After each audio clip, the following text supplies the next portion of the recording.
All right, so I'm with Maya Harris, and she's got these gorgeous logos. So those before me. And you really wanted some mystical kind of feelings. Let me see if I can bring back up your other ones, your benchmarks.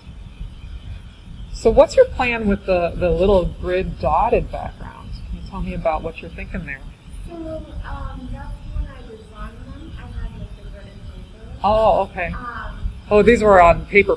Yeah. Sure. So this lighting that you're getting is actually from the lighting of the paper. Do you like that? Yeah, I like it too.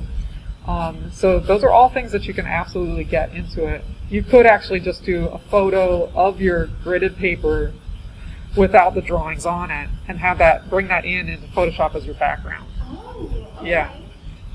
So that would be really fun. To me, this is the strongest one. So, so I want to try to work it up a little bit. Have you selected a font yet? No. Or are you going to do your own? You said? Right.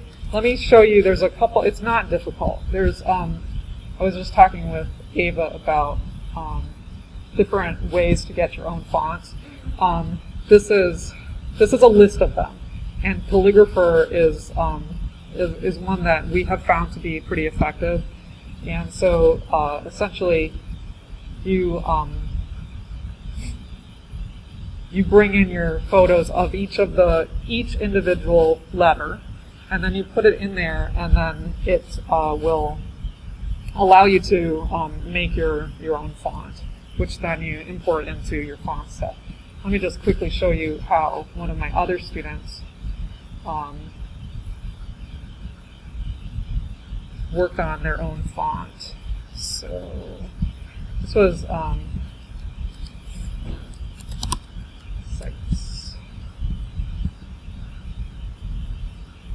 so just bear with me while I find this. It's going to be really yellow.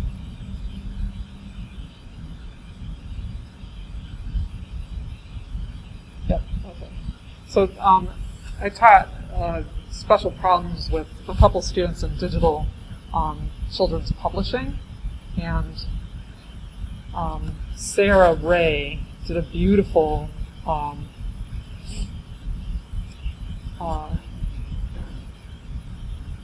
me see where our there we go, finals.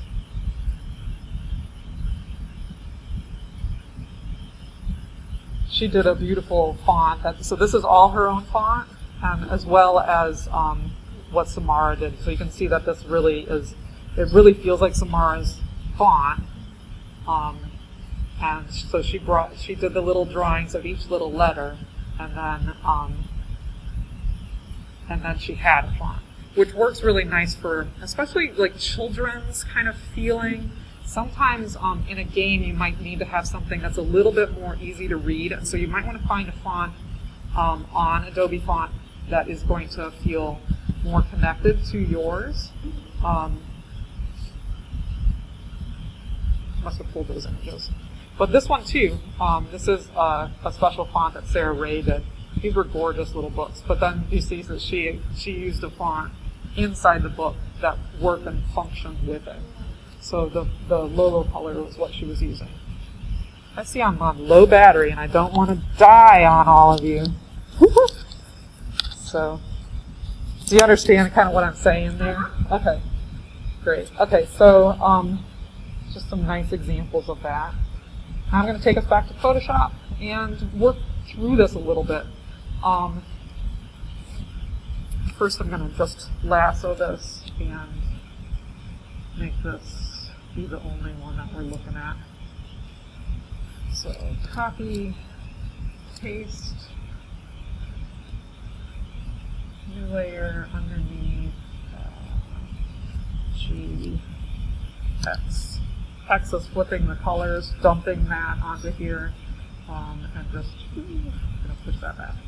Okay, so, and this is the one that I'd like to work through a little bit more. So I'm going to duplicate that again. I think it's a little crowded up here is all. And it really is, I feel like it's really functioning really well. Are you maybe going to use any color with it? When? I'm thinking maybe. I would do like more neutral color. I don't want it. Okay. Uh-huh.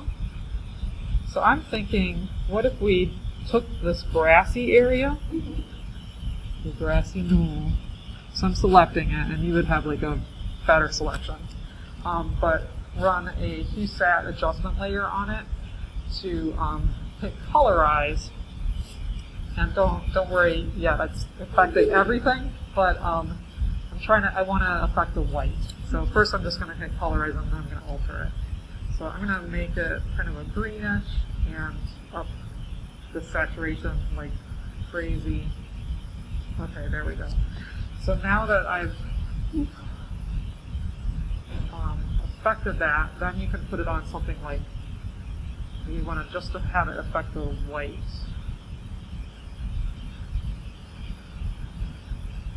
Probably need it to be one of these mixes. Of course, you could always redo it, but I always like to find a way to make it work. Okay, so I guess I'm going to have to probably just wand this out, at least for my sketch. So now I have everything that is outside of that color, and I'll hit delete and D. So, and I know that you want it to be grayish. I think you do. I think that that would be nice, but okay. So this is too much of that color. So now I'm going to take it to a lower opacity,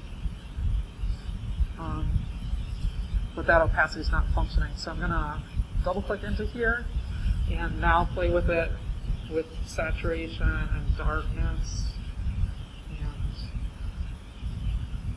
you know, just kind of feeling like if it was like glowing or something. It's kind of reminding me of, remember, I don't know if you did this, those ink over top of crayons that people would sketch through. And so this might be a start for it, but then you can make another layer and B for brush and turn your brush to a different, like color dodge or something like that. So I'm going to hit color dodge here, get my brush to be bigger with my brackets. The brackets O, P, and then bracket left makes it smaller, bracket right makes it bigger. And then I'm going to just see like what would happen if I grab purple, and I'm going to deselect it in case I had a selection, but see how if you do color dodge, it's going to just, it should just be picking up the white. I mean, there must be some beige, some of the grays coming through, but so it's not really functioning the way I want to. So I'm command-Zing until I'm done with that purple on here. Let's see, lighter color if that actually functions. Not really. So you might just have to work it as you go. Just small. I'm on a smaller brush, really. That feels a little bit more like those kid things. You know what I'm talking about? You do it in preschool and then you scratch off and you get underneath the color. I think it's beautiful. I like that it feels like stars, but it is then gridded. Conceptually, I think that could be interesting. Are stars going to be a part of your piece? Are the stars going to be a part of your piece?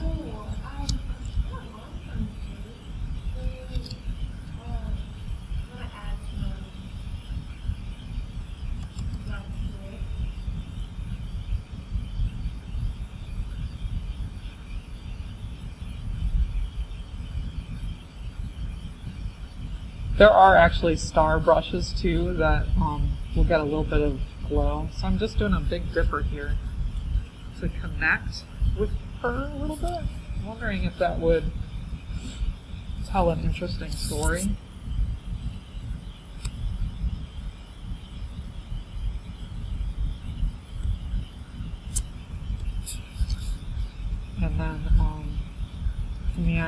you, let's colorize that. You have to darken whites in order to give it color.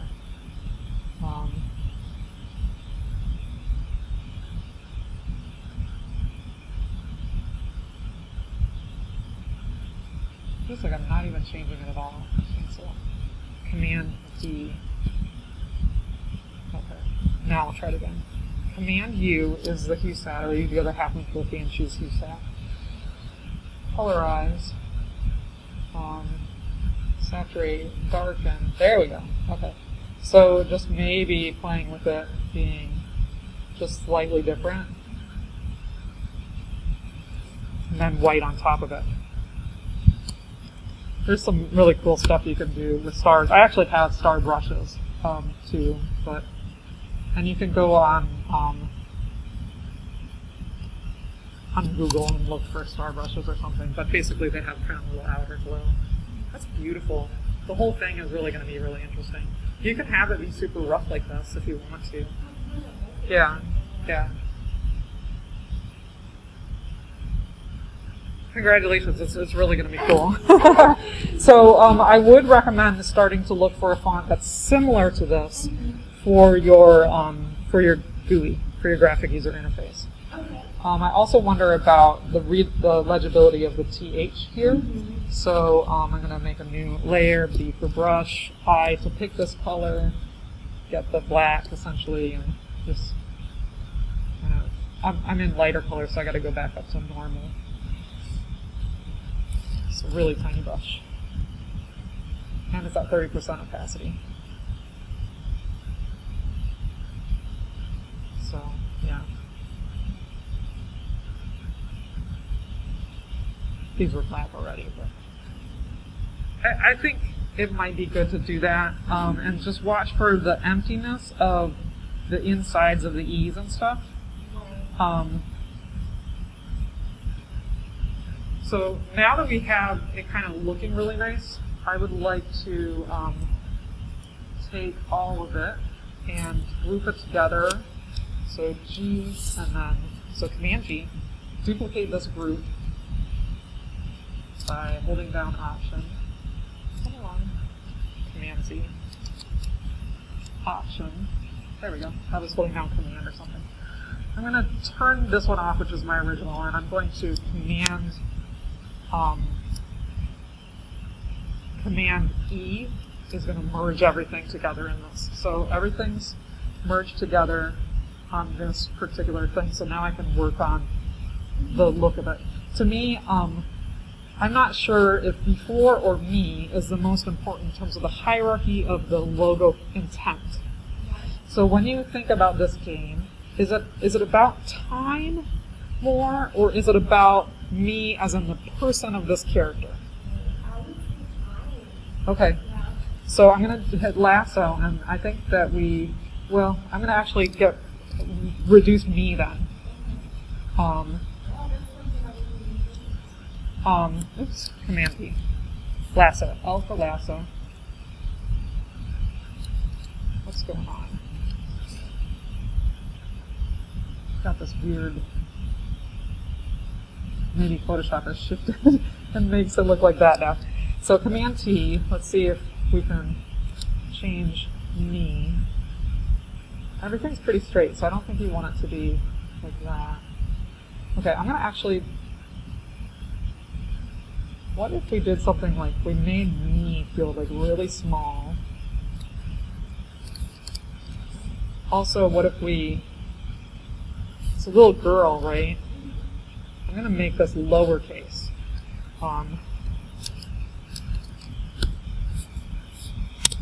X to, or D for default in Photoshop gives me the default colors, X to switch it, Z to zoom, M, or B for brush.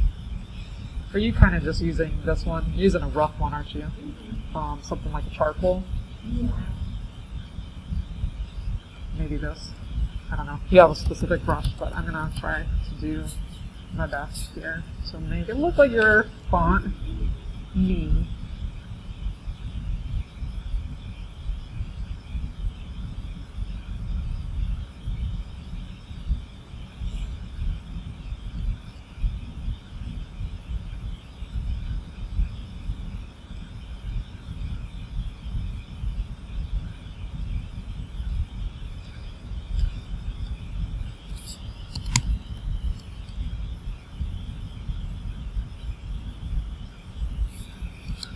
I would like you to just kind of play with this a little bit more. I mean, I can see a lot of opportunity for more stars in here or something like that. And now that I see like the fonts kind of behaving together in a different way, I'm not sure if the capital letters are doing what you want them to in terms of story. So I'm gonna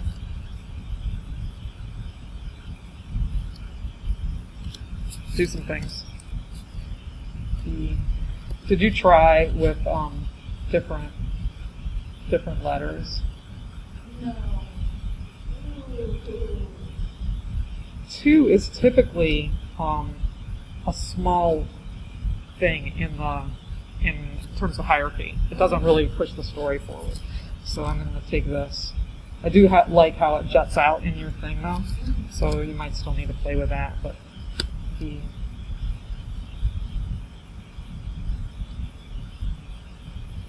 well, you can have it jut out without doing that to those. So lasso, we're going to pull this tinier. Command T. Pull it. It's not as important, right? T. Tinier. So if before is the most important, then all of this really needs to shrink down.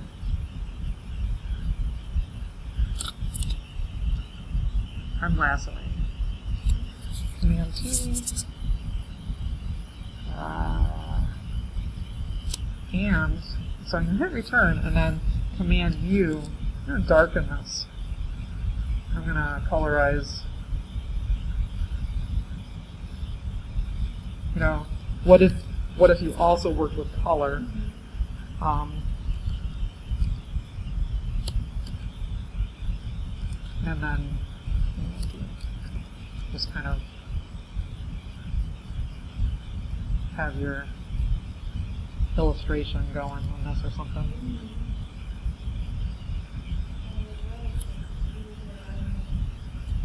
So what I've done to your logo now is it's about the word before, but I think it also should be about me somehow. It almost feels like it's like a sketchbook thing. You know how somebody like scratches into stuff? That's not working for me yet. But I think I'd like for you to keep playing with it a little bit more. Try some of these ideas, maybe not all of them. These are a lot of different ideas that I've got running. But I think really for sure, thinking about time as an element, if that's a part of your game, could be really interesting and push that idea. Okay? Really nice job. Do you have any